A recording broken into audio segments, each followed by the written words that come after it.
Legend has it that one sip from the fountain of youth can turn back the clock and make people young again. However, to restore the life of a person, a life has to be taken. In 1513, a Spanish explorer, Juan Ponce de Leon, set sail in an attempt to find the legendary Fountain of Youth. Sadly, he found no such source. But the quest for eternal youth did not die there. Today, people still continue to search for ways to prolong youth, and it has become much more intense than ever. A very good morning to Miss Esther and to all my friends. Today, Ian, Marcus, and I will be talking about the 3 ways that people have attempted to stay young. How many of you have tried putting honey or yogurt on your faces? Well, I have friends who have done that. And for me, I admit that because I suffer from acne, I've tried putting toothpaste on my face. For me, I've tried melon skins on my face. I'm not trying anything, but here are some ways for those of you who are curious to find out. Our first one is blood. The use of blood to prevent anti-aging is not a new one. In fact, it has a history dating back to the 16th century, where it involves the scoring of a countess known as Elizabeth Bathory. Legend has it that one day, while Elizabeth's chambermaid was brushing Elizabeth's hair, she accidentally tugged too hard. Some of Elizabeth's hair came off, and she erupted into anger, jumping up and striking the maid with the back of her hand. This strike was so hard that it caused blood to spurt out from the maid's nose and it landed on Elizabeth's head. That night, when Elizabeth was about to sleep, she noticed that the skin on her hand where the blood had been looked more youthful than ever. This gave her the idea that if such a small amount of blood could restore the youthfulness of her hand, then a larger amount would be able to restore the youthfulness of her body. From then on, madness began, and Elizabeth is known to have murdered up to 650 virgin girls to pay their blood. Today, the use of blood to prevent anti-aging has not gone away. How many of you recognize who this person is? Yes, it's Kim Kardashian. And although I do not keep up the Kardashians, one of the pictures came to my attention late in the year of 2017. This is one of the pictures showing her undergoing an anti-aging skincare trend known as the vampire facial. So what's the vampire facial and how does it work?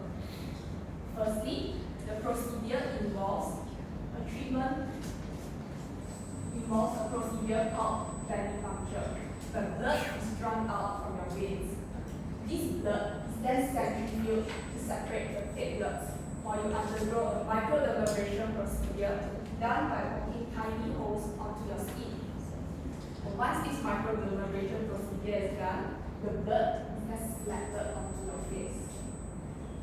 How this keeps you young is that the platelets in your blood contain high levels of growth factors. And when it's applied onto your skin, it will stimulate cell turnover by replacing the dead skin cells with new skin cells. This increases the production of collagen and elastin in your skin, while also bringing hydrating and antioxidant properties, which helps you to look young. However, the use of blood does not stop here.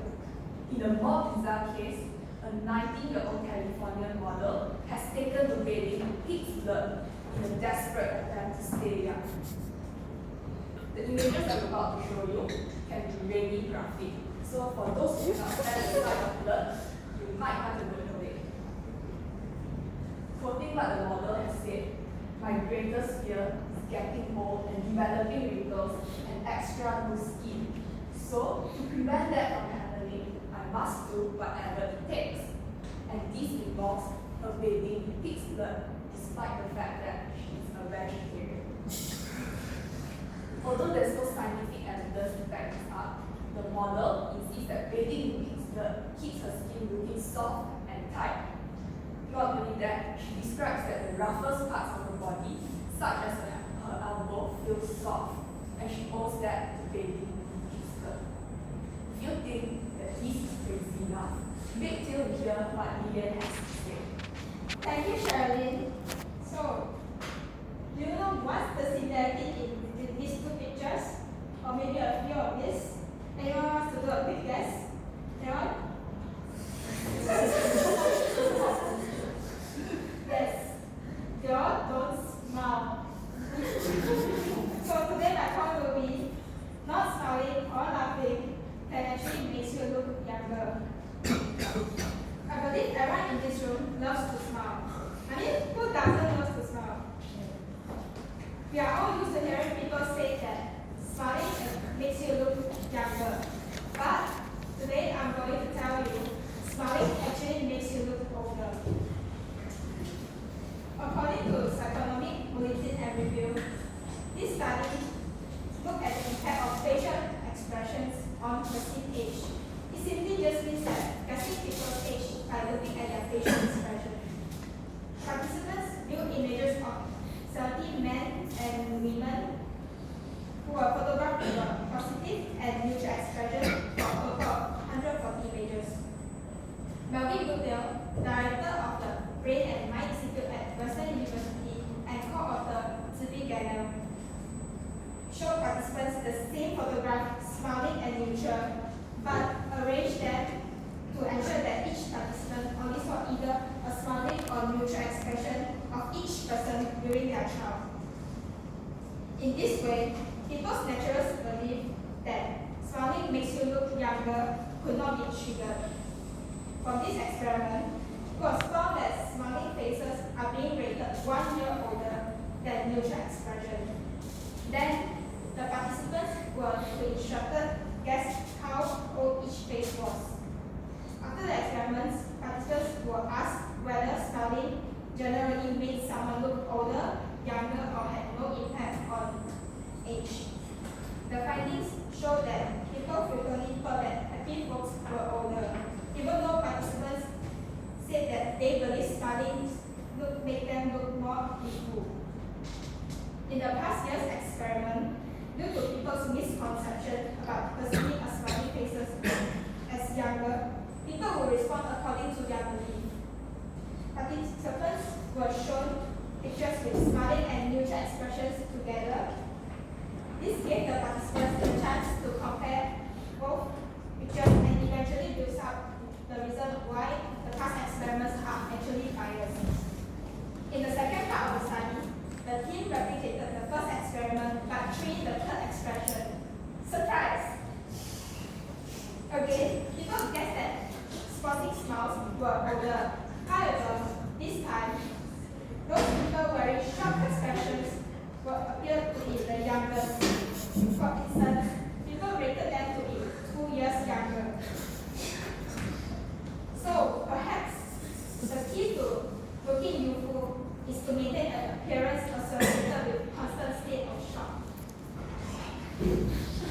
So, just now Sherilyn did mention Kim Kardashian to all of us here. According to Glamour magazine, this reality star was asked how she maintains a flawless complexion, and she replied, "Don't smile." As you can see from this picture, this is a 2014 Instagram post by Kim Kardashian. In this picture, she did smile, but she also stated here that, "See, I do smile, even now on occasion, not too often though, because it causes wrinkles." It just simply means that we all still can smile or laugh, but don't do it too often. Another person that I want to share here today is Tess Christian. Does anyone want to guess her age? Yeah, random number. 33. She's actually 50 years old in this picture, and compared to her 19-year-old picture, she doesn't look like she had changed much. For nearly 40 years, Tess made a conscious decision to not laugh or smile, even at the birth of her daughter. This is because Tess says that maintaining a perennial poker face is a crucial way to maintain her youthful looks. She has trained herself to control her facial expression and haven't laughed or smiled since she was a teenager. your that smiling has an impact on making us look older? Wait till you hear what Marcus has to say. Thank you, Leanne. So remember this guy from 2 days ago? Yeah, this guy. One of the Hollywood's strangest yet long established humor is that of the American film producer Walt Disney. He was allegedly put in a state of deep freeze and was kept frozen under the Pirates of the Caribbean ride in Disneyland, California, waiting for the time when the science is finally there yet for them to be able to reanimate the dead. Many back then knew of Walt Disney's fervent enthusiasm in the future of technology, as well as his own personal interest in cryogenics. He died in 1966, a few days after surgery due to complications from lung cancer that he was suffering. And his funeral process, which was allegedly cremation, had noticeable delays, which led to many people believing that he actually had his body intact and was kept frozen, hidden for years to come. While many of these rumors had no evidence to support and were based on speculation, it sparked the idea of keeping one's body indefinitely frozen, waiting for when in the future when the technology is able to preserve a body and then revive them when hopefully when the technology is there. But of course, not many people like the idea of these long-term investments with low likelihood of success, so they turned to more short-term uses of cryogenics, hoping that they can get some results in their current lifetime to see. Oh, there are actually places that offer this kind of service. In the US, there are cryogenic facilities currently preserving hundreds of bodies, or even just the head or brain if you're on a budget. And the process is quite simple. You just sign a few papers and you decide how long you want to be kept frozen and prove that your finances can support the duration of that time frame, and then they'll retrieve your body after you die. Of course, only time will tell if these long-dead people will ever have the chance of getting a second life. And so they like to use more modern short-term methods, and so there are actually many more cryogenic facilities that act as a spa resort or other non-medical settings. These charge high rates but last only a few minutes because spending more than a few minutes can actually be fatal. They call this cryotherapy, and it's basically any treatment that involves freezing or near freezing temperatures. For some, it might be quite unpleasant because it's quite cold and your body might not be accustomed to it.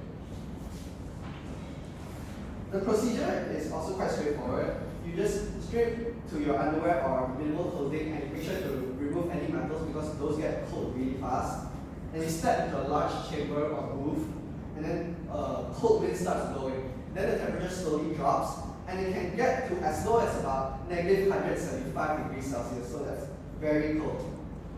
What it does is that it tricks your body into thinking that it's in a life or death situation, forcing it to produce more and more of these hormones proteins that are aimed at helping us fight the cold. And many proponents for this cryotherapy believe that these proteins are related to other growth hormones that their goal is to collectively prevent or slow your muscles and tissues from wasting away. Other uses of cryotherapy is like how the temperature causes your blood vessels in your face and body to constrict, and then after you thaw, after a few minutes and you exit, you start to warm up, they start to dilate again, which would allow more blood circulation to happen throughout your face and your body. And so it will make you look like more flushed and alive and young. It's the same logic as putting cucumbers on your eyes, but instead it's just one big slice beside your face pressed onto your face. And yeah, although it's quite new and it's not all scientifically proven, and the price alone makes it seem like it's only a luxury the rich can afford, because it does kind of take repeated treatment sessions because your body needs time to adjust to the temperature. Worst case scenario, you get like a placebo effect and lose a few bucks. So, in conclusion, we have talked about some of the crazy methods that people have came up with in order to preserve their youth, such as vampire facials and blood baths, not smiling or laughing, and whole body cryotherapy. All of them have some elements of anti-aging, but for us to carry out these methods tend to have a much higher cost compared to the more conventional ways of staying young. Cryotherapy sounds modern, but at a cost of a very high sum of money, not to mention frigid temperatures that everyone has different tolerance levels for. Not smiling or laughing sounds more affordable, but how many of us here can spend the rest of our lives working up our expression just for